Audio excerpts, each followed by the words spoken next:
Salam sejahtera untuk Bapak Ibu sekalian, senang berjumpa untuk membagikan kebenaran firman Tuhan yang pada kesempatan ini mengangkat tema Roh Kudus membuat kita berani memanggil Bapa. Bacaan Alkitab Roma pasal 8 ayat 15 sampai 17 dan sebagai nats introitus Mazmur 51 ayat yang ke-13.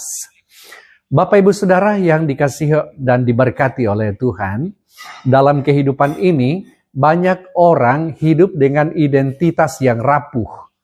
Ada yang merasa dirinya tidak cukup baik, tidak layak dikasihi, atau selalu berada dalam bayang-bayang ketakutan akan penolakan. Bahkan dalam kehidupan rohani, tidak sedikit orang percaya yang masih memandang Allah sebagai pribadi yang jauh, keras, dan terutama siap menghukum ketika mereka gagal. Hubungan dengan Allah dijalani dengan rasa cemas, bukan dengan keintiman. Ibadah dilakukan, doa dinaikkan, tetapi hati tetap diliputi kegelisahan. Apakah Allah benar-benar berkenan dalam hidupnya? Apakah ia masih menerima hidupnya? Bapak Ibu Saudara yang dikasihi Tuhan, di tengah pergumulan identitas dan ketakutan tersebut, Rasul Paulus menegaskan sebuah kebenaran yang membebaskan. Dalam Roma 8 ayat 15. Sebab kamu tidak menerima roh perbudakan yang membuat kamu menjadi takut lagi, tetapi kamu telah menerima roh yang menjadikan kamu anak Allah. Oleh roh itu kita berseru, Aba, ya Bapa. Saudara, pernyataan ini bukan sekadar penghiburan emosional, melainkan deklarasi teologis yang mendasar tentang siapa kita di dalam Kristus dan bagaimana Roh Kudus bekerja di dalam hidup orang percaya. Pertama-tama, Paulus menegaskan bahwa orang percaya tidak lagi hidup di bawah roh perbudakan. Istilah ini menunjuk kepada keadaan terikat, hidup dalam rasa takut, dan berada di bawah kuasa yang menekan. Dalam konteks Roma, Paulus sebelumnya berbicara tentang perbudakan dosa dan ketakutan akan hukuman. Tanpa Kristus, maka manusia hidup dalam ketakutan yang mendasar, yakni takut akan murka Allah, takut akan masa depan, dan takut akan kematian. Namun melalui karya penebusan Kristus, status itu berubah secara total. Sebaliknya, kita menerima roh yang menjadikan kamu anak Allah. Demikian kata firman. Saudara, di sini Paulus berbicara tentang Roh Kudus yang memberikan status adopsi rohani. Konsep adopsi pada zaman Romawi mengandung makna yang sangat kuat. Seorang anak diangkat memiliki hak penuh sebagai ahli waris. Statusnya sah dan tidak dapat dibatalkan. Dengan demikian, ketika Roh Kudus bekerja dalam diri kita, ia tidak sekadar memperbaiki moral kita, tetapi mengubah status kita di hadapan Allah. Dari budak menjadi anak. Saudara, perubahan status ini melahirkan perubahan relasi. Oleh roh itu kita berseru, Aba, ya Bapa. Kata Aba adalah ungkapan Aram yang penuh keintiman, setara dengan panggilan seorang anak kepada ayahnya. Ini bukan panggilan formal yang berjarak, saudara, melainkan panggilan yang lahir dari kedekatan dan kepercayaan.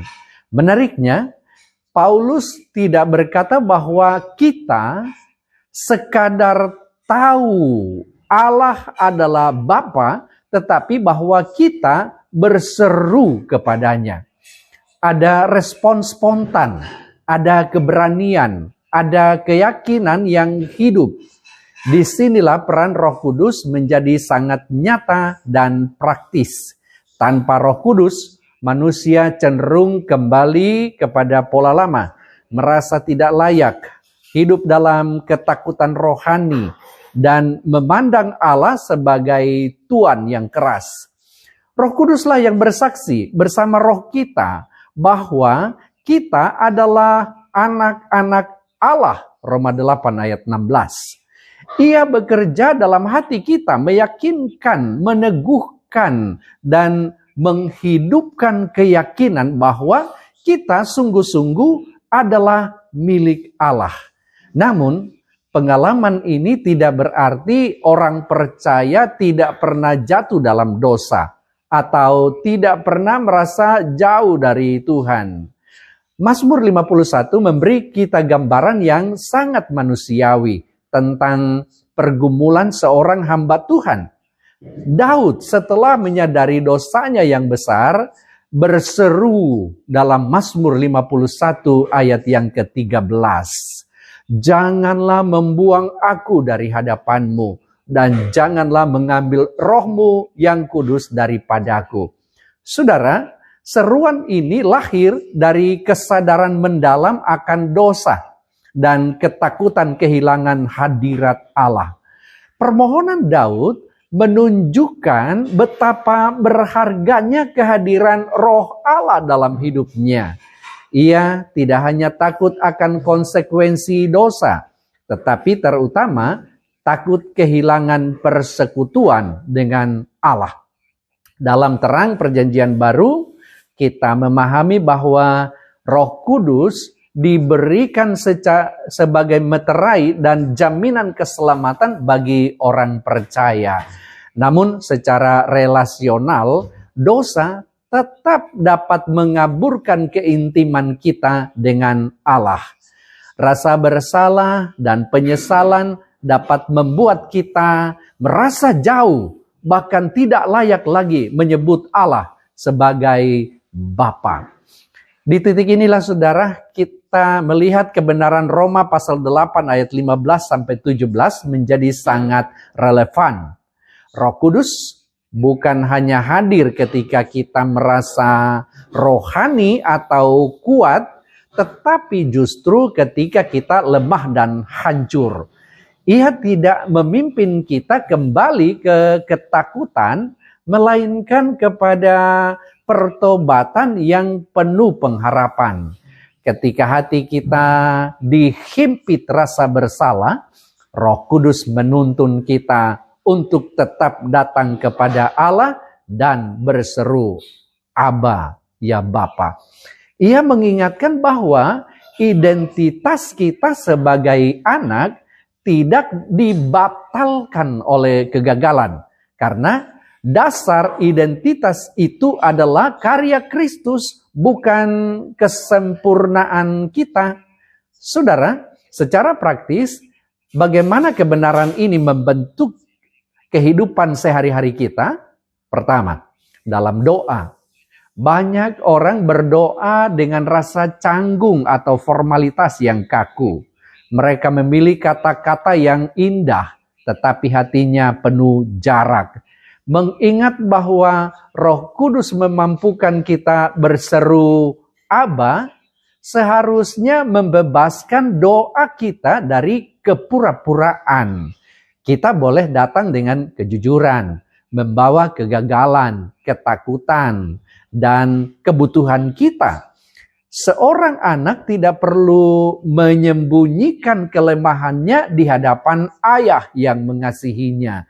Demikian pula Roh Kudus memimpin kita untuk berdoa dengan keterbukaan dan kepercayaan. Kedua, dalam menghadapi rasa takut, dunia menawarkan banyak alasan untuk cemas. Ketidakpastian ekonomi, masalah keluarga, kesehatan, dan masa depan. Namun Paulus menegaskan bahwa kita tidak menerima roh yang membuat kita menjadi takut lagi. ketika ketakutan menguasai hati, kita perlu bertanya, suara apakah yang sedang kita dengar? Roh Kudus meneguhkan identitas kita sebagai anak dan mengarahkan pandangan kita kepada Bapa yang berdaulat. Ia tidak meniadakan realitas masalah, saudara, tetapi memberikan keberanian untuk menghadapinya dalam keyakinan bahwa kita tidak sendirian. Yang ketiga, dalam menghadapi penderitaan. Roma 8 ayat 17 menyatakan bahwa kita adalah ahli waris Allah dan yang berhak menerima janji-janji Allah bersama-sama dengan Kristus, yaitu jika kita menderita bersama-sama dengan Dia, supaya kita juga dipermuliakan bersama-sama dengan Dia. Saudara, status sebagai anak tidak berarti hidup tanpa penderitaan. Bahkan sebagai anak-anak Allah, kita mungkin mengalami kesulitan karena iman kita. Namun penderitaan itu tidak meniadakan kasih Bapa. Justru dalam penderitaan, Roh Kudus menguatkan kita dan mengingatkan kita bahwa kita memiliki warisan kekal yang jauh lebih mulia. Keempat, dalam pertobatan. Mazmur 51 menunjukkan bahwa ketika kita jatuh, respons yang benar adalah bukan menjauh dari Allah karena malu, melainkan mendekat dengan hati yang hancur. Roh Kudus bekerja bukan untuk menghancurkan, tetapi untuk memulihkan. Ia menyadarkan akan dosa, tetapi juga menunjuk kepada pengampunan di dalam Kristus. Karena itu, ketika kita gagal, jangan biarkan rasa bersalah membuat kita kembali ke pola roh perbudakan. Sebaliknya, izinkan Roh Kudus memimpin kita kembali berseru, Aba, ya Bapa, dengan keyakinan bahwa pengampunan tersedia bagi mereka yang bertobat. Pada akhirnya, keberanian untuk memanggil Allah sebagai Bapa bukanlah hasil keberanian psikologis atau optimisme diri kita. Itu adalah karya Roh Kudus yang hidup dalam hidup kita. Ia mengubah ketakutan menjadi kepercayaan, jarak menjadi keintiman, dan status budak menjadi anak. Ia juga memelihara kita agar kita tetap tinggal dalam hadirat Allah, seperti yang dirindukan Daud dalam Mazmur 51. Kiranya setiap kita tidak hanya memahami kebenaran ini secara intelektual, tetapi mengalaminya secara pribadi. Ketika hati kita gelisah, ketika dosa menekan, atau ketika masa depan tampak gelap, ingatlah bahwa Roh Kudus ada di dalam kita. Ia memampukan kita untuk tetap datang kepada Allah dan berseru dengan penuh keyakinan. Aba, ya Bapa. Dalam seruan itu terdapat penghiburan, kekuatan, dan jaminan bahwa kita adalah anak-anak yang dikasihi, ahli waris yang dijanjikan kemuliaan bersama Kristus. Tuhan memberkati saudara sekalian. Amin.